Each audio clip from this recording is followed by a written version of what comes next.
जब तक हम अपने को कर्ता अनुभव करते हैं तब तक हमारी जिम्मेदारी है, हमारी ड्यूटी है कि जो करना चाहिए करें, जो नहीं करना चाहिए ना करें। अपनी संस्कृति, परिवार, समाज के नियमों का पालन करें। जिन कामों को आप अपनी रुचि सूझबूझ से करते हैं उन पर आपका नियंत्रण होना चाहिए, और जो अपने आप होते हैं जिनमें तुम कर्ता न हो सकते हो, उस पर भी ध्यान जाए कि ये हमारे हाथ में नहीं है। धीरे धीरे एक अवस्था आएगी जब सब कुछ आपको प्रकृति के द्वारा होता मालूम पड़ेगा, या सबके कर्ता तुम्हें भगवान मालूम पड़ेंगे। तुम तो सिर्फ एक यंत्र हो।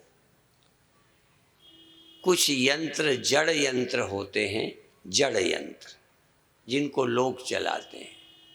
हम सचेतन यंत्र हैं, चेतन भी हैं, सचेतन भी हैं और यंत्र भी हैं। वो जगाते हैं, सुलाते हैं, भेजते हैं, वापस होते हैं। जैसे बल्ब, ये जड़ यंत्र है, मालिक जलाता है, बुझाता है, व्यवस्थित करता है। बल्ब कुछ करता नहीं है, पर चूंकि वो जड़ है। पर आप चेतन बल्ब हो, आप जगाए जाते हो, चेतन हो, फिर काम करते हो। जैसे बल्ब तैसे तुम, लेकिन तुम चेतन हो, इसलिए भ्रम हो जाता है मैं करता हूँ। जलाने वाला वो, बिठाने वाला वो, सब सेट करने वाला वो, आँख से दिखता, कान से सुनाई देता। जगना सोना एक प्रक्रिया है जिसमें तुम क्या कर सकते हो। यदि कोई कर पाता तो वापसी वाला प्रोग्राम, बुझने वाला प्रोग्राम कैंसिल कर दिया होता। आपसे मैं स्वयं पूछता हूं कि क्या आप जाना चाहते यदि आप पर निर्भर होता? नहीं। तो आपसे कौन पूछता है कि कब तक रहना है? फिर भी अहंकारवश हम अपने को कर्ता मानते हैं। पर चलो, कर्ता मान करके भी कुछ तो समझो। अंत में समझ लो कि हम कुछ भी नहीं हैं। वो जगा देते हैं, वो सुला देते हैं, वो भेज देते हैं, वापस बुला लेते हैं। हम उसके हैं, उससे हैं, उसमें हैं, उसके लिए हैं, उसके हैं, उससे हैं, उसी के लिए हैं। हमारा अपना कोई प्रयोजन नहीं। हाँ, एक ही प्रयोजन है कि हम उसके लिए हैं, उसकी इच्छा को देखते सहयोग दें और वापस जाएं, और बिल्कुल शांति से आएं, शांति से जाएं। यहाँ कुछ हमें बनना नहीं है। जब से हमें बनने का पागलपन आया, हम दुखी रहते हैं। ये नहीं बन पाए, वो नहीं बन पाए, ये नहीं हो पाए, वो नहीं हो पाए, यही दुख है। यदि हम सचेतन यंत्र की तरह हो जाएं और कुछ भी अपना चुनाव न रहे, हम राजी हो जाएं, जैसा कि रोज भक्ति वाले बोलते हैं, हम राजी हैं उसी में जिसमें तेरी रजा है। यहाँ यूं भी वाह वाह है और वो भी वाह वाह है। तेरा बहाना मीठा लागे। जीवन में शांति के लिए इससे ऊंची कोई बात नहीं। जब तुम्हें कल्याण की, मुक्ति की, शांति की इच्छा हो तो इसको स्वीकार कर लो। रोना ही पसंद है तो रोते रहो, कर तो कुछ सकते नहीं। इतने युग बीत गए, बचाने की इच्छा से हमारे पूर्वजों के कौन बचा है? जो वो करते वही हम सोचते चले जा रहे हैं, ये हो जाए वो हो जाए, छाती पीटते कूटते सिर कूटते, अंत में होता वही है जो मंजूरे। हाँ, सब आता ही है ना आप सबको। असल में तो हमें सुनाना थोड़ी कुछ है, वो तो सब आपका पढ़ा पढ़ाया सुना सुनाया सब याद है। वो तो आप पता नहीं क्यों आ जाते हो सुनने के लिए।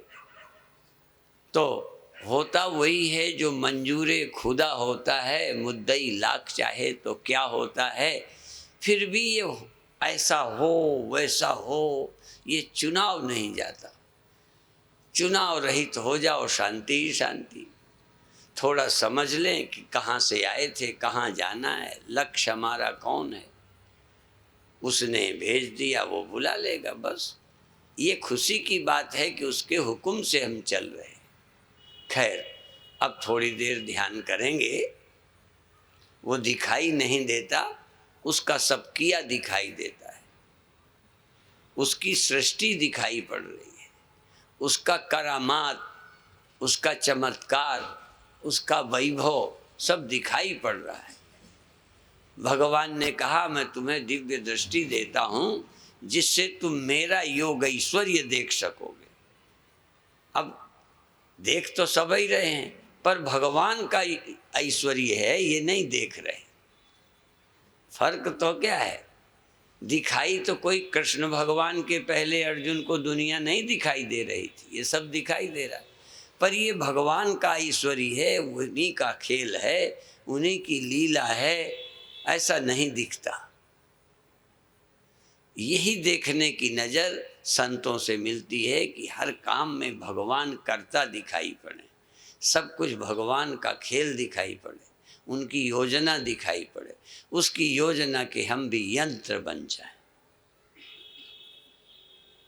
निमित्त मात्र बन जाएं। एक जो कराना चाहते हैं, भगवान ने कहा कि ये तो सब पहले ही मैंने मार दिया, निहिता पूर्व में, वो पहले ही इनको मैं मार चुका हूं, पर तुमको लड़ने को खड़ा कर रहा। लड़ो, तुम लड़ रहे हो, तुमको मारना नहीं, निहिता पूर्व में हो, पहले ही।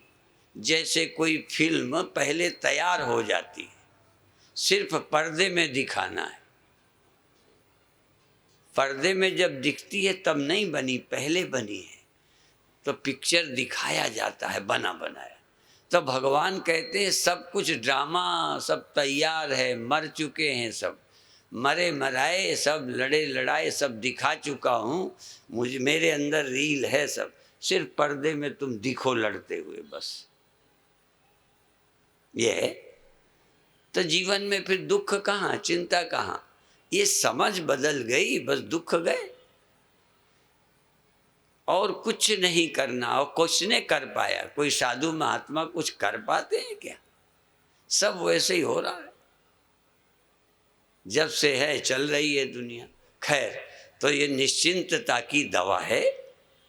इति चिंता विसग्नोयम अगदः किन्न पीयते। जो होने वाला है होगा, जो नहीं होने वाला नहीं होगा, ये निश्चिंत होने वाली दवा पियो। राम को वशिष्ठ ने कहा है। हाँ, राम जो हैं वशिष्ठ के शिष्य हैं। जब राम जैसे लोगों को शिष्य बनता दिखाया, चलो नहीं भी जरूरत थी, पर क्यों दिखाया, शिष्य क्यों बने, वशिष्ठ से क्यों पढ़ा, ये दिखाना ही सही। तो इसका मतलब लोगों को किसी से सूझबूझ लेनी चाहिए, ये करके दिखा दिया। तो इसका मतलब तुम्हें नहीं ऐसा करना चाहिए, यही तो मतलब है। यदि राम को मानते हो कि उन्हें भी जरूरत पड़ी, तो तुम्हें तो पड़ेगी ही।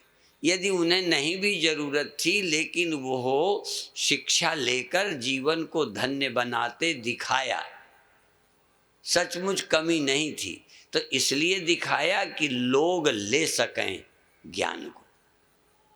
तो दोनों तरह से हमको किसी ग्रंथ का, गुरु का मार्गदर्शन चाहिए। जिससे हम दुनिया में अच्छे काम भी करें और निश्चिंत भी रहें, कर्म भी करें, बंधन में भी न रहें, परिवार चलाएं, देश चलाएं, काम करें और बंधन में भी न आए। कोखली के भीतर, चोट के बाहर। सुना है का?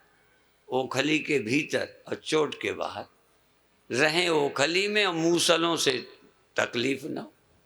और ये भी एक कहावत है, ओखली में सिर दिया फिर मूसलों से क्या डरे। जब ओखली में सिर दे दिया तो मूसल तो लगेंगे, तो थोड़ा हिम्मत रखो, ये मूसल तो चलेंगे। ये दुख ही तो मूसल हैं, आते रहेंगे जाते रहेंगे, ओखली में हैं तो हैं। ऐसे निश्चिंतता। तो अब आप आंख बंद कर लो और आंख बंद करके अंदर सजग और सचेत रहते हुए नाक के छेद से धीरे धीरे सिर पर श्वास जाए। सिर पर, सिर में श्वास जाती हुई तुम्हें मालूम पड़े, नाक के छेद से मस्तक से गुजरती हुई सिर में और सारे शरीर में कहीं पहुंच जाती है। स्मरण करें, सावधान रहें।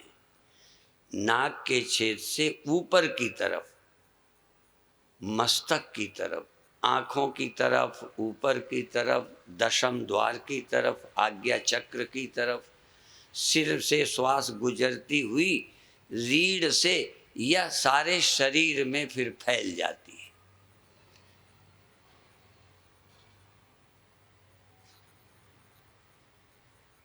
जैसे गुब्बारे के छेद से हवा डालते हो और पूरे गुब्बारे में फैल जाती है। पानी एक मिट्टी के डले में डाला, एक जगह बूंद बूंद डालते गए, धीरे धीरे पूरा ढेला गीला हो गया। पूरा ढेला, एक एक बूंद धीरे धीरे ढेले में मिट्टी के डालते गए और पूरा ढेला नरम हो गया, गीला हो गया।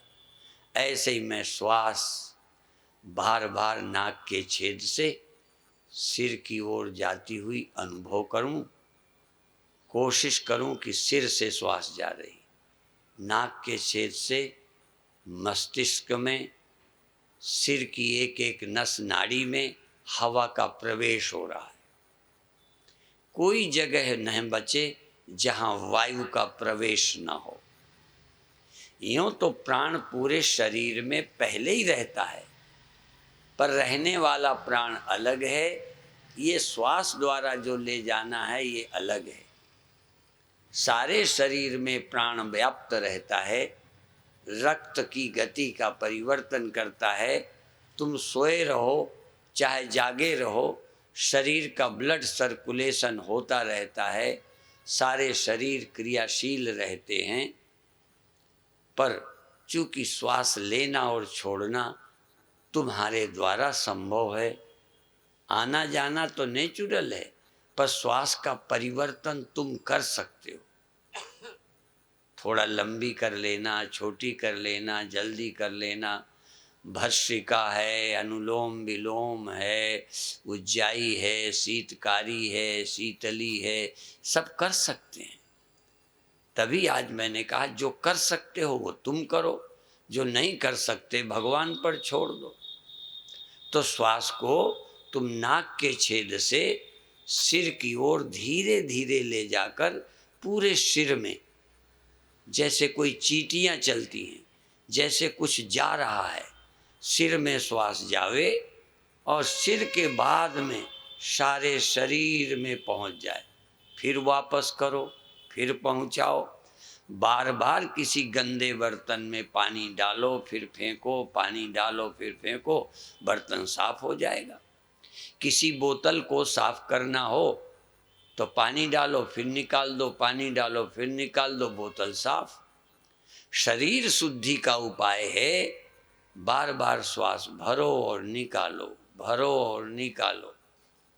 प्राणायाम से ज्यादा पाप को नाश करने वाला कोई और नहीं है। पूर्व जन्मों के किए गए पाप भी नष्ट होते हैं। गीता के महात्म्य में है, गीताध्ययनशीलस्य प्राणायाम परस्य च नैव सन्ति ही पापानि पूर्व जन्म कृत्यानि च कृतीनि च। पूर्व जन्म में किए गए पाप भी प्राणायाम के द्वारा नष्ट हो जाते हैं। आप बराबर श्वास लो, शरीर भर में पहुंचाओ, फिर वापस करो। नाक के छेद से सिर में गुजरती हुई सारे शरीर में या रीढ़ में, मेरुदंड में, नाक से सिर से गुजरती हुई मेरुदंड में, रीढ़ की हड्डी में चली जाए। यदि रीढ़ की हड्डी में श्वास पहुंचे तो सारे शरीर में अपने आप पहुंचेगी। बार बार श्वास लेते रहो और छोड़ते रहो। चैतन्य रहो, प्रसन्न रहो। प्रसन्नता से जो काम किया जाए उसमें शक्ति बहुत होती है, बहुत पावरफुल होता है। जो प्रेम से किया जाए, उत्साह से किया जाए, इसलिए सत्कार पूर्वक, एकाग्रता पूर्वक, प्यार से करने से दृढ़ भूमि बनती है। निरंतर करते रहो, निरंतर करो, गैप न दो। जैसे कोई गाना गाता है प्यार से, कोई खुशी से कई काम करते हो, प्यार से करते हो, रुचि से करते हो। जितनी नियत हराम पर, जैसी नियत हराम पर ऐसी हरि पर होए, चले जाओ बैकुंठ को, बाह न पकड़े कोय।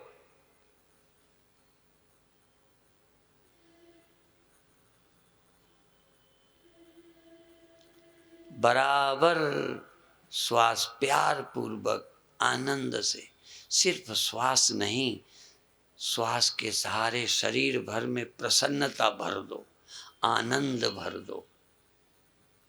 श्वास गई, सारे शरीर की नस नस, नाड़ी नाड़ी खुल रही है। कुंडलनी ही नहीं, पूरे शरीर की नस नाड़ियां जागृत हो जाती हैं।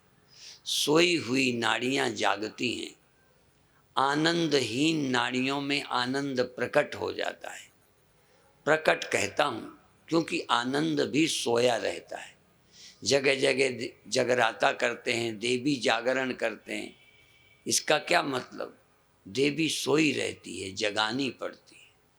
शरीर में भी चैतन्यता सो जाती है, जगानी है, विशेष जगानी है, और अधिक जगानी है। जैसे बल्ब को आजकल तेज भी कर सकते हैं। कई बल्ब तो पावर से ही घटते बढ़ते हैं, पर कुछ बल्ब का स्विच पंखे की तरह होता है। जैसे पंखे की स्पीड कम कर लो, ज़्यादा कर लो, बिजली वही है, कनेक्शन वही है, पर पंखे को तेज कर लेते हैं, धीमा करते हैं। ऐसे ही हम रोशनी को भी तेज कर सकते हैं, धीमी कर सकते हैं। हम चैतन्यता को इतनी बढ़ाएं कि शरीर चेतना में लीन हो जाए, शरीर चेतना में खो जाए। शरीर की जड़ता चेतनता में बदल जाए। ये मन जो है चेतन में खो जाए। मन तू ज्योत स्वरूप है, अपना मूल पिछान। ये मन क्या है? चेतन से उपजा, चेतन मां ही समाए, चेतन में समा जाता। चैतन्यता बढ़ाओ, प्रसन्नता बढ़ाओ, लाओ नहीं, बढ़ाओ, अंदर से पैदा करो। और प्रसन्न, और चैतन्य, और एकाग्र। श्वास श्वास ले जाओ। यदि शरीर में प्राण ना होता तो शरीर चेतन नहीं कर सकते थे। प्राण यद्यपि सीधा चेतन नहीं है, पर प्राण के बिना कोई प्राणी नहीं है, कोई जीवंतता नहीं है। यदि प्राण निकल जाए तो इसको जीवित नहीं कर सकते। और प्राण रहता है तो सो जाने वाला फिर आ जाता है, फिर सो जाता है, फिर आ जाता है। हजारों बार सो करके फिर आ गए, क्योंकि प्राण इसमें बना रहा। प्राण निकल गया तो फिर इसमें नहीं आ सकते। इसलिए प्राण पहले पहुँचेगा तो चेतना पहुंचेगी। आपकी चेतना इस देह में है, दीवाल में नहीं है, क्योंकि ये प्राण पूरे देह में है। जब तक प्राण है तभी तक शरीर में जीवन प्रकट होता है, आनंद प्रकट होता है। प्राण सब कुछ करता है पर उसमें कर्ताभिमान नहीं है। आप करते नहीं हैं, केवल अभिमान करते हैं। इस प्राण की शक्ति को, प्राणिक एनर्जी को शरीर भर में पहुंचाओ। श्वास के द्वारा मस्तक में गुजरती हुई, मस्तिष्क में गुजरती हुई, मस्तिष्क के एक एक सेल्स कणों में, रक्त कणों में हमारी चेतना पहुंच जाए।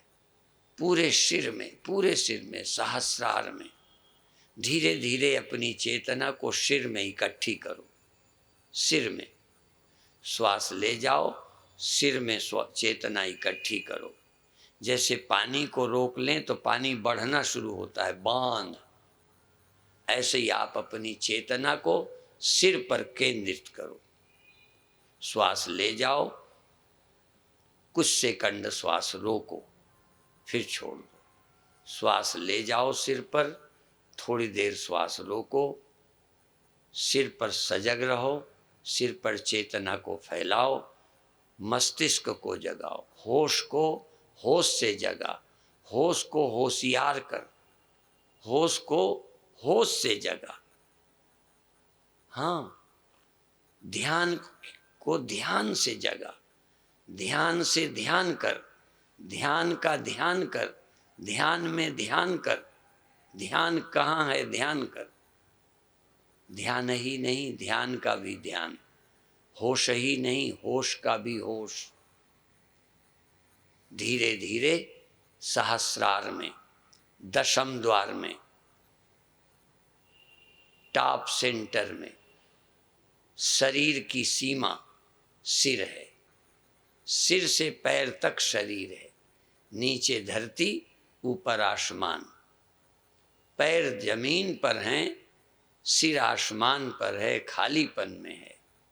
एक सिरा आपका शून्य से जुड़ा है, स्पेस से जुड़ा है, एक सिरा आपका जमीन से जुड़ा है।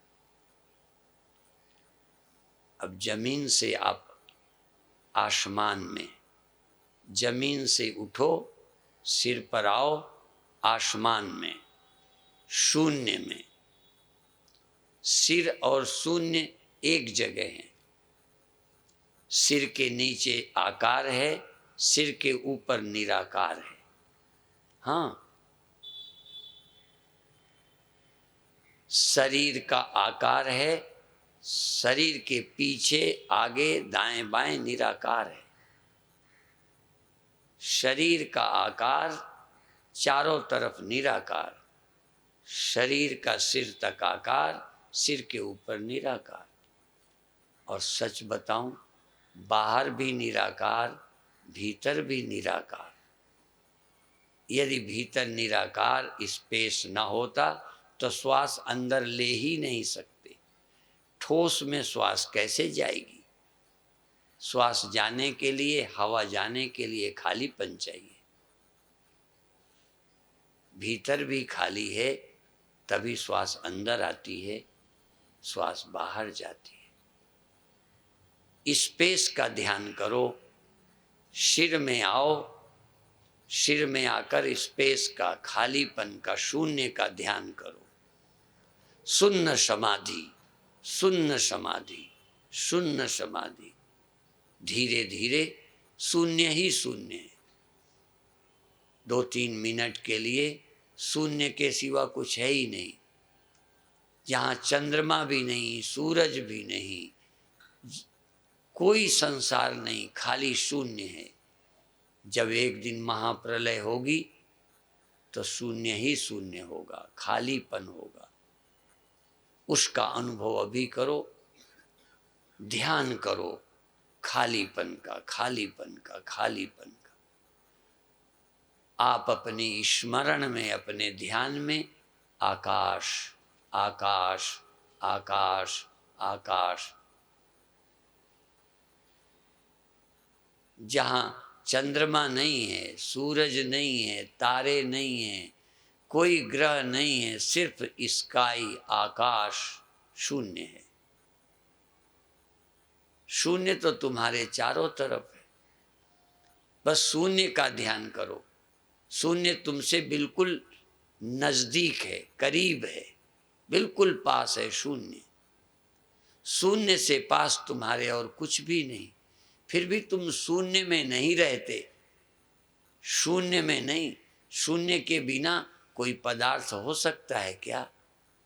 एतदात्मना आकाशा सम्भूता, इस आत्मा से पहले आकाश हुआ, आकाशाद वायु, आकाश से फिर वायु हुई, वायु अग्नि, वायु से फिर अग्नि हुई, अग्नि आपा, फिर अग्नि से जल हुआ, अद्भ्य पृथ्वी, फिर जल से पृथ्वी हुई, फिर पृथ्वी से अन्न वनस्पतियां हुई, और फिर यह मनुष्य हुआ।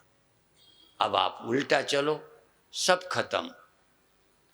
संसार पृथ्वी में चला गया, पृथ्वी जल में चली गई, जल जल जल अग्नि में, और अग्नि वायु में, और वायु रहित आकाश।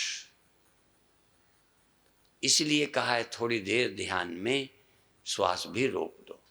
श्वास लो और छोड़ो, लो और छोड़ो, थोड़ी देर को वायु भी नहीं, सिर्फ शून्य, सिर्फ शून्य। फिर श्वास लो। वायु आकाश में ही गति करती है, आकाश के बिना वायु कैसे चलेगी? तो तुम थोड़ी देर वायु श्वास लो छोड़ो, फिर एकदम रुक जाओ, फिर लो छोड़ो, रुक जाओ। रुक करके चाहे सिर पर रुको, चाहे आकाश पर। सिर और आकाश बिल्कुल जुड़े हुए हैं, एक तरफ आकार है, दूसरी तरफ निराकार है। निराकार निर्विकार, एक तरफ नाशी, एक तरफ अविनाशी। ये टॉप सेंटर जो है, दशम द्वार है, बस ये संधि है। इस संधि पर टिक जाओ। नीचे शरीर, ऊपर आसमान, एक तरफ आकार, चारों तरफ निराकार। और मैं कहाँ? कभी आकार में, कभी निराकार में, कभी आकार में, कभी निराकार में। मैं, ये मैं माने चेतनता, मैं माने थिंकिंग, मैं माने मन या बुद्धि या ईगो। मैं कभी शून्य में हूँ, कभी आकार में हूँ, और कभी शून्य में आकार खो गया, आकार भी शून्य में खो गए। ये सारी सृष्टि आकाश में लय हो गई, और अंत में आकाश आत्मा से हुआ है, चेतन से। इसलिए आकाश भी गया, चेतन बच गया। आकाश को जो चेतन में लीन कर ले, समझो समाधि हो गई। 1-2 मिनट इसी स्थिति में रहें, शांत रहें, सहज रहें। सहज पके सो मीठा होए। जहाँ आसानी है तहाँ रहिए, आकार में रहिए चाहे निराकार में, सिर में रहिए या शून्य में रहिए, देह में रहिए या विदेह में रहिए, बाहर रहिए या भीतर रहिए, या बाहर भीतर दोनों में रहिए, जो सुगम पड़े। तुम ही बाहर, तुम ही भीतर। तुम्हारे बिना भीतर क्या है, तुम्हारे बिना बाहर क्या है? तुम देह नहीं हो, तुम मन नहीं हो, तुम वो हो जो भीतर भी है, बाहर भी है, आकार में भी है, निराकार में भी है। तुम वो हो जो सर्वरूप है, सर्वरूप, सर्वनिवासी, सदा अलेपा। जो सर्वनिवासी है वही तो तेरे में है, जो तेरे में है यही तो सर्वनिवासी है। यही स्मरण करते हुए 1 मिनट मौन शांत रहते हुए फिर धीरे धीरे छोड़ दीजिए।